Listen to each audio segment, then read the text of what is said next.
Abra comigo a sua Bíblia em Efésios 6,18, que diz assim: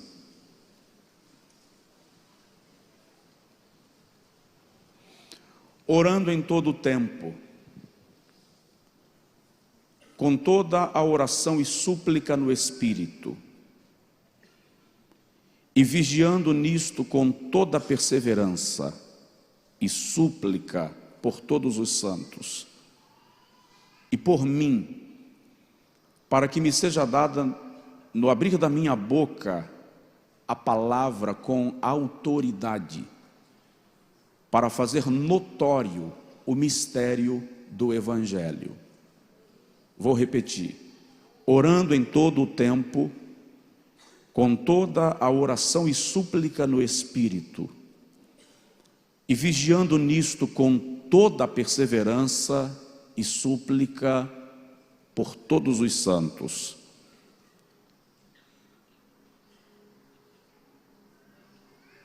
E por mim, diga comigo, e por mim.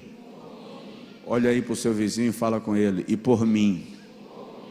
Olha para o outro vizinho e diz para ele assim: você precisa orar por mim. E por mim, para que me seja dada a palavra com autoridade no abrir da minha boca, para fazer notório o mistério do Evangelho. Dá para dizer amém? Amém.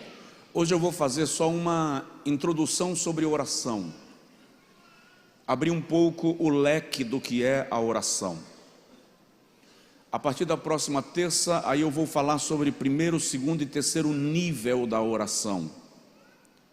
Tiago diz que nós pedimos e não recebemos, porque não sabemos o que havemos de pedir, como convém.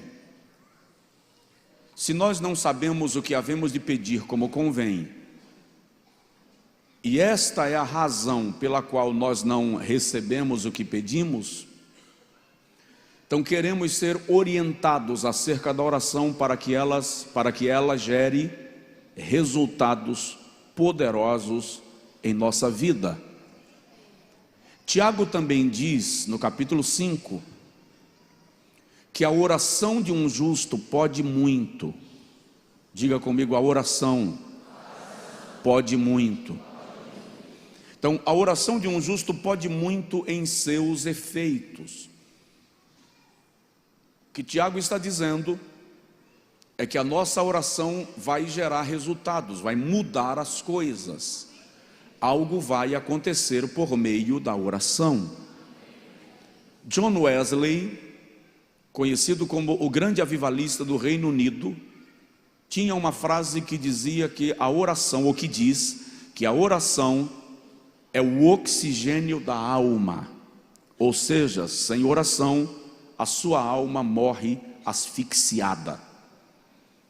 Oração não é um luxo, oração é uma necessidade. E um dos nossos equívocos em relação à oração, eu já disse aqui, é porque normalmente nós oramos porque queremos algo de Deus, precisamos algo de Deus. E precisamos desenvolver o hábito de orar, não porque precisamos de algo, mas porque temos o prazer de estar na presença do Senhor. E a oração se torna eficaz e poderosa quando o coração do homem, você está me ouvindo bem? A oração é poderosa e eficaz quando o coração de homem se une ao coração de Deus. A oração é poderosa quando passa a haver uma unidade entre o céu e a terra, uma unidade entre os interesses de Deus e o desejo ou o interesse do homem, tendo sempre em mente que a oração só é poderosa quando ela vem carregada de resignação, para fazer com que prevaleça não o que eu quero, mas aquilo que Deus quer para a minha vida. Você está me entendendo? Diga graças a Deus. Salomão tem uma frase, e eu sempre me indaguei desta frase de Salomão. Eu vou abrir um parêntese. Afasta essa guitarra vermelha só um pouquinho aqui, para ficar na linha do corredor, que eu tento olhar para o rosto do povo e ela está dividindo ali, e eu quero realmente ver o rosto dos irmãos. É uma necessidade minha, falar, olhar para você e lhe encontrar. E obrigado. Então, veja só, Salomão tem uma frase que eu sempre me indaguei dela. Ele diz assim: melhor serem dois do que um. Diga comigo, melhor serem dois do que um. Aí Salomão diz, por que isso? Porque o trabalho de dois terá melhor pagamento. Se um cair, o outro o levantará. E se um sentir frio, o outro o aquecerá. Só que Salomão está falando de dois. Melhor serem dois do que um. E ele justifica. E o argumento dele é altamente convincente. O trabalho de dois é melhor pago do que o trabalho de um. Se um sentir frio, o outro o aquecerá. E se um cair, o outro o levantará. Mas agora Salomão arruma um terceiro sujeito que eu não consigo encontrar na argumentação dele, porque ele diz assim: o cordão de 3 dobras não se quebra facilmente. Ora, ele está falando de 2, onde é que ele arrumou o terceiro? E eu nunca encontrei o terceiro nesse versículo. Esse negócio sempre me deixou meio encucado. E quando eu cheguei no Novo Testamento esses dias, o Espírito Santo me fez enxergar a terceira pessoa, o terceiro sujeito do argumento de Salomão. Porque Jesus está orando pelos seus discípulos em João capítulo 17, e ele diz assim: Pai, eu te rogo que eles sejam um, assim como eu e o Senhor somos um. Presta atenção: eu neles, 2, e tu em mim, 3, para que o mundo creia que tu me enviastes. Jesus está dizendo que quando há unidade entre nós, essa unidade corresponde com o pensamento do céu, e aí, em vez de serem 2 concordando, se tornam 3, porque nós nos tornamos um em Cristo, e Ele com o Pai, e aí nos formamos um cordão de 3 dobras que não se quebrará de jeito algum.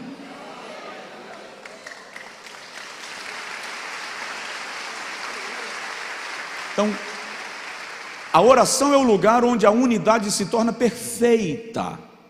No outro texto, Jesus diz assim: se 2 de vós concordarem acerca de alguma coisa e pedirem ao Pai, terceiro cordão, e pedirem ao Pai que está no céu, isto certamente se sucederá. Olha o que Jesus está dizendo, olha que cheque em branco Jesus está dando.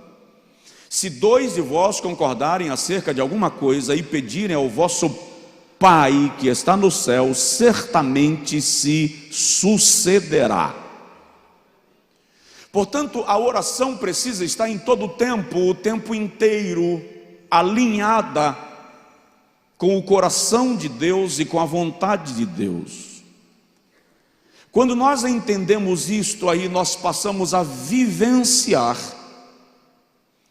aquilo que Tiago falou e que eu já citei: a oração de um justo pode muito em seus efeitos. Quando a igreja entender que a oração não é um sacrifício, a oração deve ser uma prática habitual movida pelo prazer. Quando nós entendermos que precisamos entrar na presença de Deus, e quando nós descobrirmos ou decifrarmos o caminho da oração, quando nós compreendermos que a oração é entrar na casa de Deus, não na casa física, na casa espiritual de Deus, e compreendermos cada cômodo, cada compartimento, cada momento da oração, quando nós percebermos que estar na presença de Deus requer de nós investimento de tempo, porque todo relacionamento requer investimento de tempo, nós vamos chegar ao nível da intimidade. E quando chegarmos ao nível da intimidade, nós não precisaremos ter um momento de oração, porque a nossa vida será uma vida de oração. Esse é o plano de Deus para nós. Então Paulo, escrevendo aos Efésios sobre a armadura de Deus, ele diz: com toda a oração e súplica. Na Bíblia de Jerusalém, esse versículo está escrito assim: com orações e súplicas de toda sorte, orando em todo o tempo. Com orações e súplicas de toda sorte, Bíblia de Jerusalém, orando em todo o tempo. Provoca o vizinho e fala com ele: orando em todo o tempo.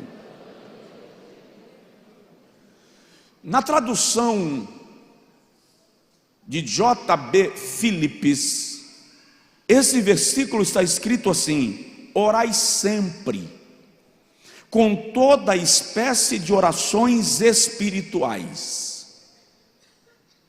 e não esquecendo dos vossos irmãos e das vossas irmãs.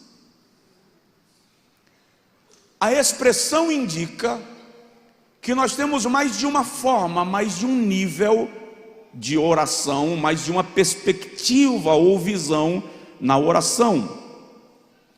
A tradução literal seria orando em cada ocasião.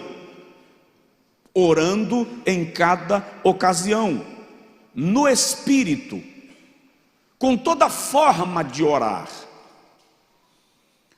Toda a nossa vida deve ser guiada pela oração. Uma igreja que ora é diferente. Uma igreja que ora não tem tempo para picuinhas internas, para fofoquinhas, para disse que disse, porque a oração é poderosa para mudar a nossa perspectiva, o nosso foco. A oração vai mudar inclusive as nossas prioridades e vai nos fazer entender que o plano de Deus em nós e para nós está muito além daquilo que nós pensamos e daquilo que nós estamos vivendo. O Senhor diz em Isaías 55, versículo 8, falando desse plano dele para nós, Isaías 55, salvo engano é o versículo 8, o Senhor declara que assim como os céus são mais altos do que a terra, e assim, 55, 8, e assim como os céus são mais altos do que a terra, assim os meus caminhos são mais altos do que os vossos caminhos, e os meus pensamentos mais altos do que os vossos pensamentos. A oração vai nos fazer entender qual é a perspectiva de Deus acerca de situação qualquer na nossa vida. Em Jeremias capítulo 29, o Senhor diz: eu bem sei os pensamentos que tenho acerca de vocês, pensamentos de bem e não de mal, para vos dar o fim que vós desejais. O que o Senhor está dizendo para nós é que quando nós trabalhamos dentro da esfera humana, da perspectiva física, nós ficamos tão aquém daquilo que Ele tem e quer para nós, que nós muitas vezes reclamamos das coisas sem entender que Deus está trabalhando nas circunstâncias em nosso favor. E o mais incrível e menos compreensível,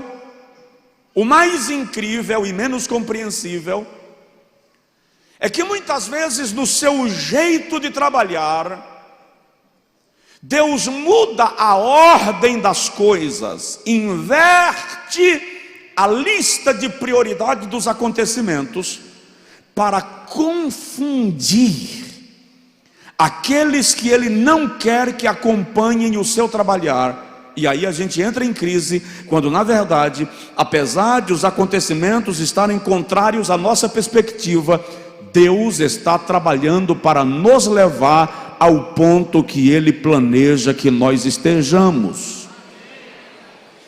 Só há como compreender e discernir a vontade e o trabalhar de Deus por nós, se estivermos alinhados com Deus por meio da oração. O Senhor Jesus nos ensinou que nós precisamos ter os nossos momentos secretos, pessoais, individuais de oração. Mateus 6, ele diz: entra no teu quarto, fecha a tua porta por detrás de ti e ora ao teu Pai em secreto, e Ele que te vê em secreto te recompensará. Agora, nós vamos precisar entender, compreender, que a oração ela é composta ou dividida em 3 etapas. Na primeira etapa, no primeiro momento da oração, no primeiro nível da oração, Deus é o centro, o foco da nossa oração. E nós ignoramos isso. Normalmente quando a gente chega para orar, é incrível isso. Vou orar. Aí a gente chega, ajoelha ou senta e já diz assim: ó Pai, estou diante da tua presença para te pedir, Senhor. A gente já chega orando, não tem um momento de relacionamento. Um momento onde você não pede, você se relaciona com Deus. Se alinha com a sua presença, sente a manifestação da sua augusta glória. Então, nesse primeiro nível da oração, esqueça de você. Eu vou chegar lá, claro, na próxima semana, e o irmão vai entender isso melhor. Mas o primeiro momento da oração é o momento onde eu esqueço de todas as minhas tribulações, aflições e anseios e deito no colo de Deus. Aleluia. Me relaciono com Ele. Semana eu estava orando e quando comecei a adorar, reconhecer, tributar, chegou um momento que eu já tinha compromisso, eu não podia continuar orando. Eu falei com Deus assim: não deu tempo pedir nada, mas o Senhor sabe de tudo. Quando nós nos relacionamos com Deus, pedir deixa de ser importante. Se relacionar com Ele se transforma na nossa base e no nosso foco. Provoca teu vizinho e fala com ele assim: se relacione com Deus. Se relacione com Deus. Lamentavelmente, sem generalizar, é óbvio, e sem querer pesar demais na balança, nós somos a geração da igreja que não ora. Provavelmente nós somos a geração que menos ora na história da igreja. Eu cresci na Assembleia de Deus, congreguei em templos de piso grosso, a vassoura. A bancada da igreja era uma bancada feita de tira de madeira, de ripa. E aqui e acolá rasgava a saia das irmãs, a calça dos irmãos, porque um preguinho estava saindo. Mas não havia culto sem 30 minutos de oração. Eu não estou querendo agredir o irmão, é claro, por favor.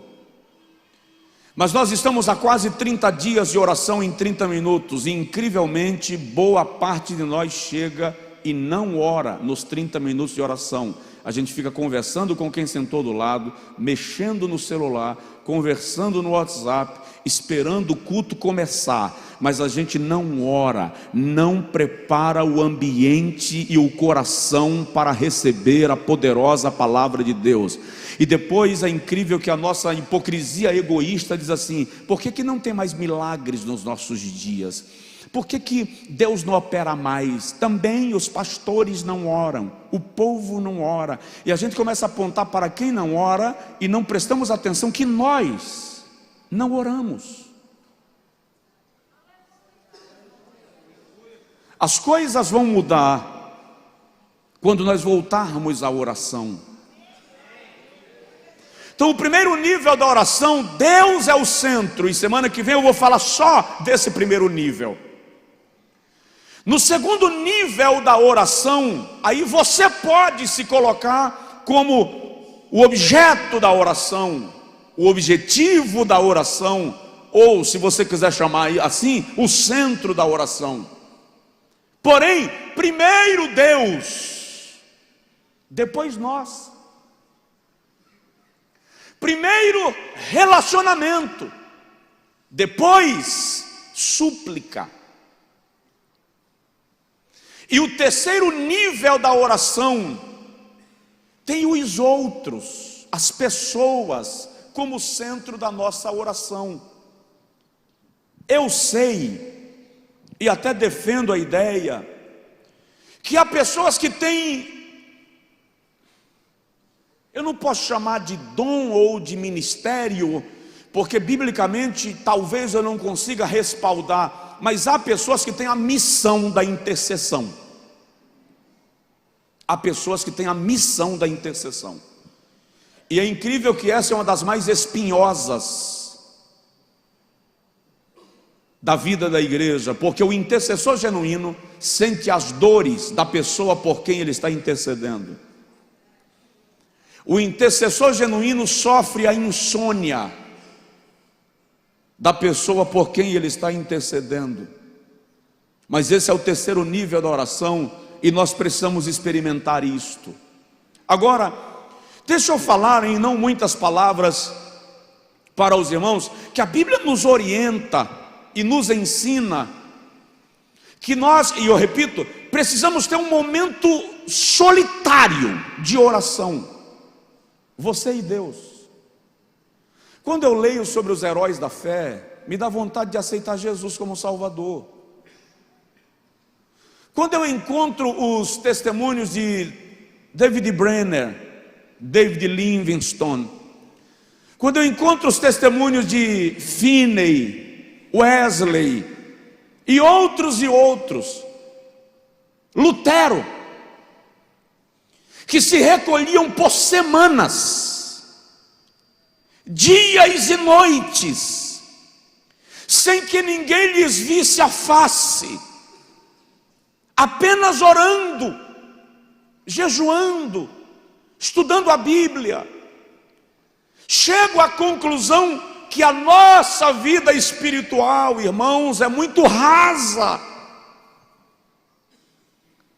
O avivamento espiritual que Deus quer liberar sobre a sua igreja não é um avivamento somente para a igreja. Ele vai alcançar as nossas famílias, vai alcançar a nossa cidade, por meio da oração. Quando Jonathan Edwards foi pregar um dos sermões mais conhecidos da história, Pecadores nas mãos de um Deus irado, Edwards saiu de 3 semanas de oração, e o testemunho diz que Edwards era um homem muito tímido. Então ele não pregava, ele lia o sermão. E devido à sua timidez, ele colocava a folha onde o sermão estava escrito na frente do seu rosto, para que ele não tivesse que olhar para as pessoas. Mas ele leu o texto: aos homens está ordenado morrerem uma só vez. E Edwards deu uma pausa, e o testemunho diz que alguém deu um grito no meio do auditório, e quando foram averiguar, uma pessoa tinha caído morta no meio do culto. Retiraram o morto do templo, e Edwards leu de novo: aos homens está ordenado morrerem uma só vez. Outro grito. Quando foram ver, outro morto. Tiraram o segundo morto do templo e Edwards leu de novo: aos homens está ordenado morrerem uma só vez. Mais um grito. Mais um morto. Tiraram o defunto. E Edwards deu o tema da pregação: pecadores nas mãos de um Deus irado. E quando diz o testemunho que quando ele leu o tema, as pessoas grudavam nas colunas do teatro, porque os olhos espirituais delas se abriram e elas viam o inferno debaixo dos seus pés. Me parece que enquanto nós não formos confrontados pela santidade de Deus, nós vamos continuar vivendo essa vida relaxada que estamos vivendo nos nossos dias. Essa fé superficial que busca coisas em vez de se buscar a Deus. Essa fé superficial que busca o supérfluo em vez de buscar o que é profundo e real. Entra no teu quarto, fecha a tua porta, provoca o seu vizinho e diz para ele: Deus está esperando você na oração. Então eu estou lhe dizendo que Deus nos espera na oração solitária, mas Deus também nos espera na oração de concordância. Diga comigo: oração de concordância. O que é uma oração de concordância e que a igreja precisa entender disso? O poder da concordância é eu me unir ao irmão. Você tem uma causa específica. Qual é a causa? X. Vou orar contigo. Nós fazemos um pacto de oração. E nós vamos orar acerca desse assunto até que alguma coisa aconteça nesse negócio. Isso é bíblico. Se dois de vós concordarem acerca de uma coisa e pedir ao Pai que está no céu, certamente se sucederá. Só que na oração de concordância passa a haver um alinhamento de espírito. Não pode haver aquele caso de você estar orando para Deus agir em algo e o outro orando para que Deus não faça nada naquele algo. Na oração de concordância passa a haver unidade.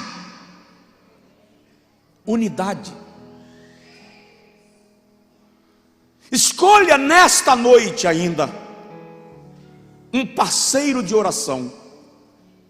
Se você não tiver, ouça o pedido de oração do seu parceiro de oração e coloque diante dele o seu pedido e façam um pacto de oração e orem até que alguma coisa aconteça.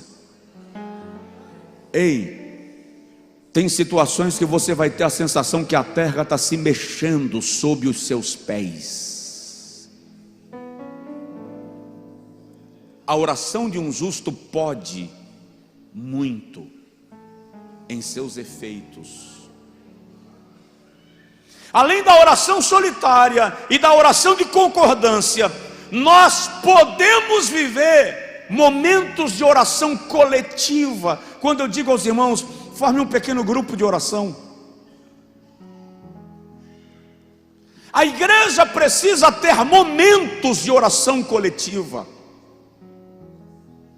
O culto precisa ser interrompido, intercalado esquece o interrompido, intercalado, com momentos de oração coletiva, nos quais se apresentam propósitos específicos, e a igreja levanta clamor acerca dessas situações. Atos 4, 32 a 35, diz que eles oravam juntos, e enquanto oravam, estremeceu o lugar onde estavam reunidos, e todos ficaram cheios do Espírito Santo. É que parece que nós ocidentais então, e a nossa geração mais ainda, que é a chamada geração fast food, a geração que consegue tudo na hora. Então quando a gente ora 5 minutos e a terra não treme, aí a gente não continua mais orando, e para de orar porque a terra não tremeu. Quando nós precisamos entender que é no hábito da oração, na persistência da oração, na prática da oração, que nós vamos começar a viver os sinais poderosos da oração. Aleluia! Enquanto oravam, estremeceu o lugar onde estavam reunidos. E é interessante que em algum momento Paulo diz que nós precisamos chegar numa dimensão diferente de oração. Existe uma dimensão extraordinária da oração. É aquilo que Paul Yong-Cho, pastor da maior igreja do mundo em Seul, Coreia, chama de a quarta dimensão. É quando você sai de toda a esfera humana da oração e o Espírito de Deus começa a conduzir a oração, e agora você não ora mais, mas o Espírito ora por você, ou através de você.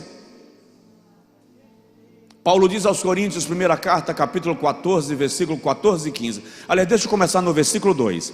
No versículo 2 ele diz assim: quem ora em línguas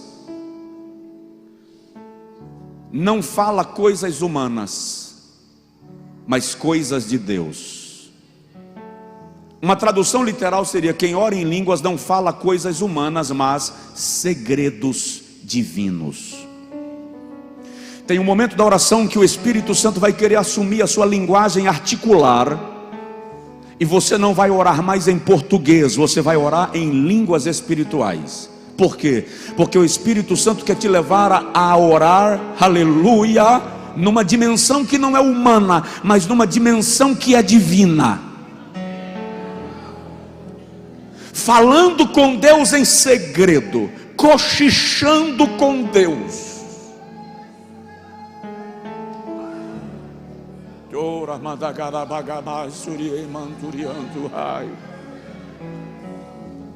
Aí no versículo 4 de 1 Coríntios 14, Paulo diz assim: quem ora em línguas edifica-se a si mesmo. A expressão ali indica, carrega-se, reabastece. Então o que Paulo está dizendo é que quando nós chegamos nessa dimensão da oração no Espírito, o próprio Espírito Santo nos carrega, nos abastece, nos robustece por meio da oração. No versículo 14 e 15, quando ele está falando do culto racional e inteligente, ele diz que ora com entendimento, linguagem articular, linguagem inteligível, mas também oro no Espírito. Paulo diz: oro de modo que todos entendam, mas também oro no Espírito. E orar no Espírito ali é orar em línguas. Orar no Espírito ali é orar em línguas. Judas defende isso na sua epístola, e eu não vou lembrar o versículo, mas Judas diz lá na sua epístola que ele orava, ou ele diz assim: orando, edificando-vos a vós mesmos, orando no Espírito Santo. Versículo 20: vós, amados, edificai-vos a vós mesmos na vossa santíssima fé, orando no Espírito Santo. Ninguém vai conseguir me convencer, aliás, ninguém pode contradizer que a expressão orar no Espírito Santo aí literalmente é orar em línguas, glossolálias. Nós precisamos ir a essa dimensão da oração. Deixa eu fazer uma colocação sem parecer que eu estou sendo cético. Às vezes as pessoas ajoelham para lá e já ajoelham disparando em línguas. Tá, se for aquele caso que o indivíduo já está vindo num nível de... Mas tem casos que é só o hábito de achar que falar em línguas demonstra poder. Ei, línguas estranhas não é para demonstrar poder em primeira mão. Línguas estranhas é para demonstrar alinhamento, relacionamento, intimidade. Então não é para eu falar de maneira aleatória e solta. Existe um propósito nelas. Edifica-te a ti mesmo, fala em segredos divinos, ora com inteligência, mas também ora no Espírito. Ou seja, quando nós oramos no Espírito, e no versículo 14 Paulo diz assim: quando eu oro no Espírito, o meu espírito ora bem. E a expressão grega ali é: quando eu oro no Espírito, o Espírito Santo, pelo Espírito que há em mim, ora bem. A oração em línguas é a oração mais perfeita que você pode fazer. Romanos 8, salvo engano 28, Paulo diz assim: porque nós não sabemos o que havemos de pedir como convém. Provoca seu vizinho, fala com ele: você não sabe pedir. A gente não sabe pedir. Mas olha o que Paulo diz: mas o Espírito de Deus, quem? Ah, fala sério, quem? O Espírito de Deus conhece as nossas fraquezas e intercede por nós com gemidos inexprimíveis. Gemidos inexprimíveis ali, estudiosos do grego diz que se refere à oração que não pode ser expressada em linguagem articular, mas ela é transliterada para a linguagem em línguas. Ou seja, é sair da dimensão humana da oração e passar a orar em nível mais elevado.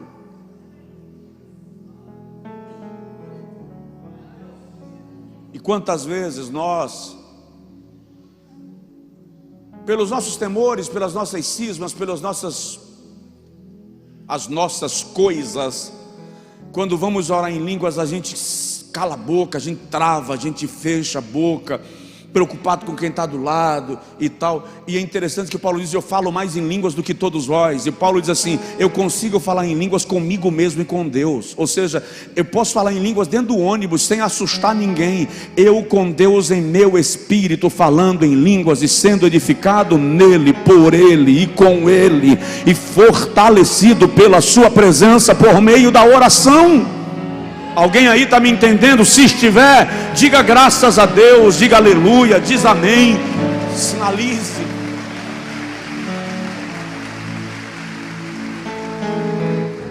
Então eu vou terminar esta noite, mas dá uma provocada aí no seu vizinho, fala com ele assim: sua vida de oração vai mudar.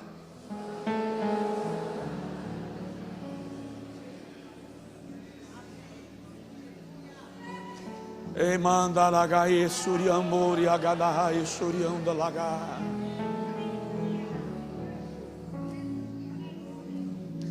nós precisamos entrar na dimensão do Espírito por meio da oração.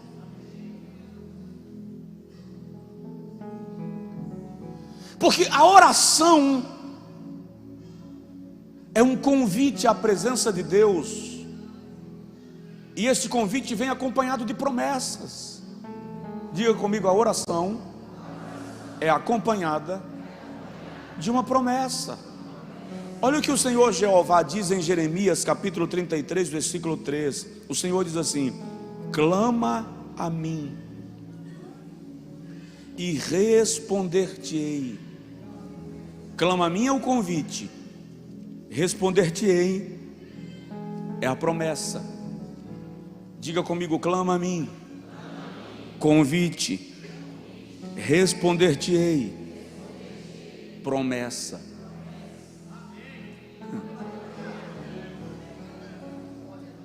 Quando Jesus narra a parábola do juiz insensato em Lucas 18, ele fala sobre o dever de orar sempre sem desfalecer. E ele orienta que por meio da oração persistente, perseverante, nós podemos alcançar respostas, milagres e provisão de Deus. O salmista tem tanta paixão pela oração, e talvez esse seja um dos segredos de Deus olhar de Davi e dizer assim: ele é segundo o meu coração. Porque Davi diz assim: uma coisa pedi ao Senhor, Salmo 27, e me esforçarei para alcançar.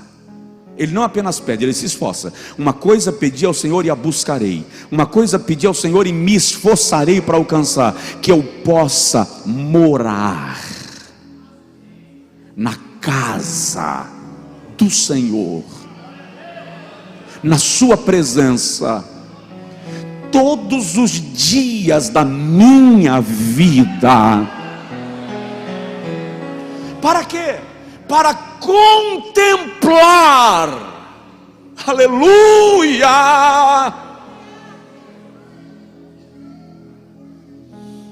para contemplar a formosura do Senhor e aprender no seu santo templo. E olha que ele continua dizendo assim: porque no abrigo da tua presença tu me escondes das intrigas dos homens. Aleluia. Fica de pé, por favor. Ei, glória a Deus. Aleluia. Por isso que Paulo diz: ora por mim também, para que me seja dada a palavra com autoridade no abrir da minha boca.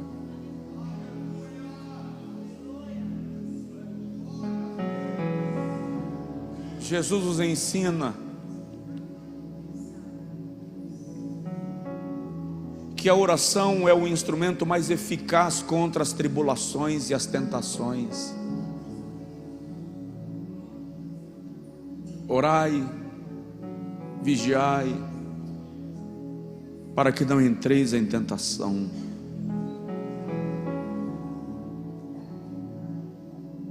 Faça um pacto com Deus.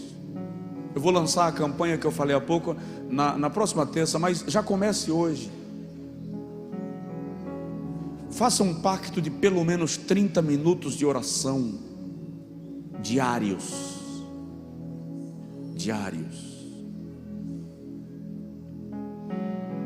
Deus tem tanto para te dar.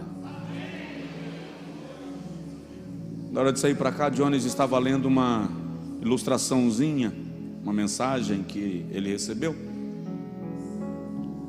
e na mensagem diz que o marido procurou um médico para pedir um tratamento para sua esposa, e ele disse ao médico: porque a minha mulher está ficando surda, eu falo as coisas com ela não sei quantas vezes, ela não responde. E o médico disse: faça o seguinte, vamos fazer um teste. peça algo à sua esposa a certa distância, e se ela não responder, vá se aproximando e repetindo o mesmo pedido até que ela lhe responda, para a gente entender o grau da surdez. E no outro dia, o marido em casa, ansioso por ajudar a sua esposa, perguntou a certa distância: meu amor, o almoço está pronto? Ela não respondeu. Ele se aproximou mais um pouquinho e perguntou: meu amor, o almoço está pronto? Ela não respondeu. Ele se aproximou mais um pouquinho e perguntou: meu amor, o almoço está pronto? Ela não respondeu. Ele chegou bem perto do ouvido dela e perguntou: meu amor, o almoço está pronto? Ela disse: está, meu amor, estou te respondendo pela 4ª vez. Quem estava surdo? Quem estava surdo? Era ele que estava surdo. Quantas vezes nós estamos dizendo: Deus não responde minha oração, Deus não fala nada comigo, e Deus está dizendo assim: já estou falando contigo pela 4ª vez, e você não ouviu, porque você está longe demais, está surdo. Eu vou usar um termo que a minha avó sempre usa: está broco. Quanto mais perto de Deus você estiver, mais rápido você ouvirá a sua voz falando contigo.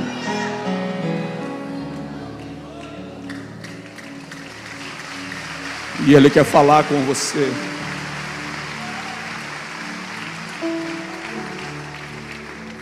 Leva-me além, Senhor. Nós estamos diante de Ti. Queremos que o Teu Santo Espírito nos leve à oração.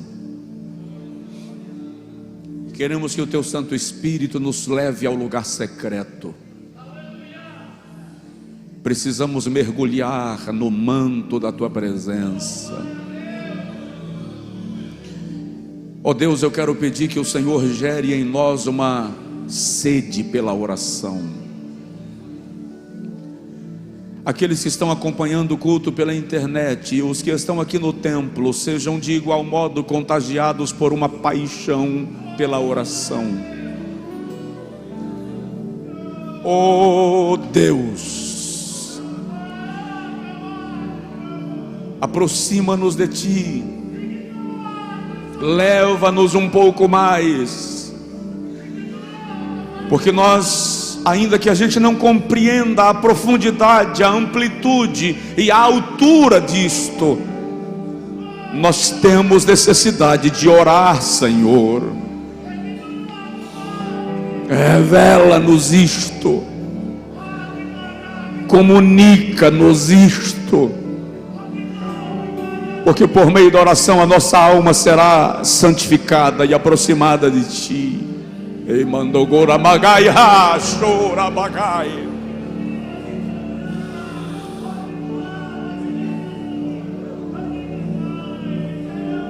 Se for possível, ore um pouquinho com a pessoa que está do seu lado. Anababas vai que suirá la gadaga.